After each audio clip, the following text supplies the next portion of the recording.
Okay guys, today I'm going to show you how to add Insteon smart home devices to Google Home. Until a few weeks ago, Google Home did not support Insteon devices directly. You had to go through some type of third party or make extra links to get the two to work together, but they've recently added direct support for Insteon devices.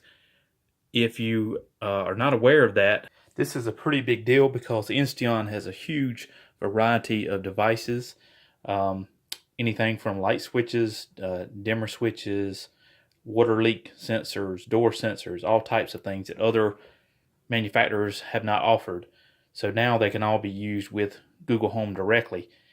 In the video, I'm going to show you how to do that, and at the end, I'm going to show a demo of the devices in action. Okay, so let's get started. Okay, I've got Insteon pulled up right now, and you can see there's a list of devices I've already installed. So I'm now going to jump over to Google Home. All right, in Google Home, we're going to press the settings area here. We're going to look for home control. Okay, the first thing it's going to want to do is pull this up. This is your list of current devices, and you see here I've got the list of Chromecast devices I've already got installed, and the Philips Hue are listed below. But I want to add new, so I'm going to press the blue plus button. All right, now here you're going to see anything other than Google's native devices like the Chromecast are going to be listed under linked services, but under add new we've got a long list. So we're going to scroll down and find Insteon.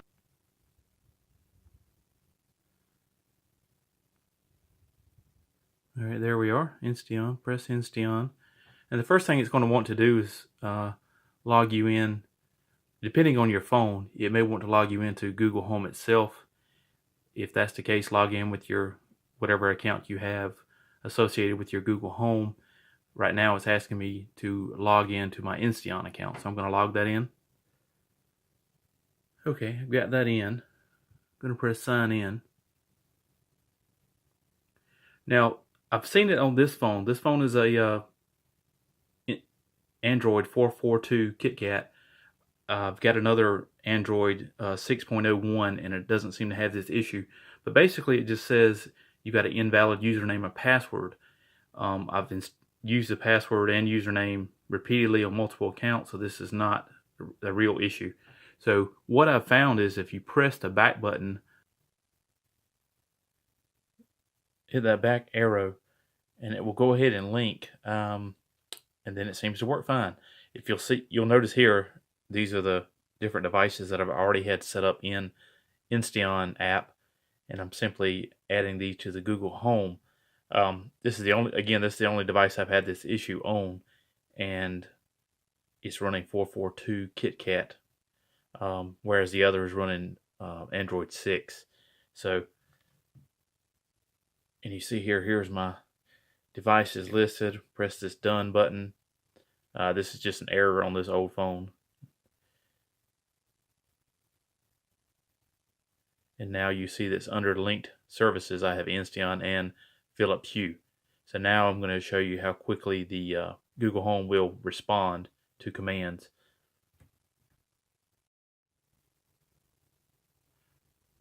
Okay, I've got two Insteon wall switches. These are the dimmer types already installed. And it may be hard to see in the video, but along the side of each switch you've got a row of LEDs. Right now the switch is in the off position, the light is off, and you'll see that the LED on the bottom is lit on both of them. They'll stay that way unless they're turned on. If it's turned to 50%, the light will reflect about halfway. If it's at 100%, of course, it goes all the way to the top. It's hard to see in the light, so I'm going to switch off the overhead light here so we can see better in the dark. Okay, I've got our overhead light turned off, and you can see that the LEDs are in the bottom position on both switches. So now I'm going to get Google to turn these lights on so that you can see how quickly it responds. Okay, Google, turn on backlight. Okay.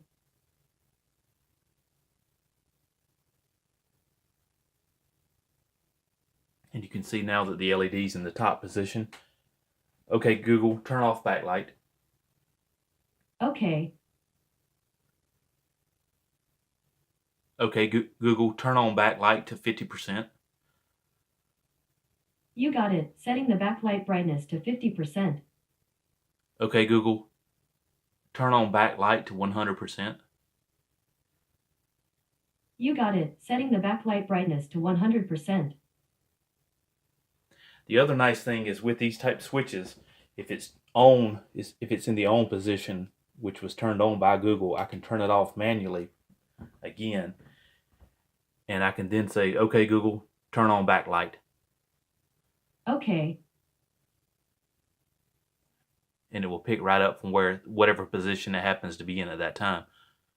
Okay, Google, turn off backlight. Okay.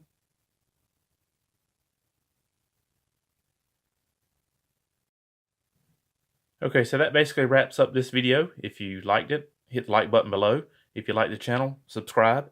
And as always, thanks for watching.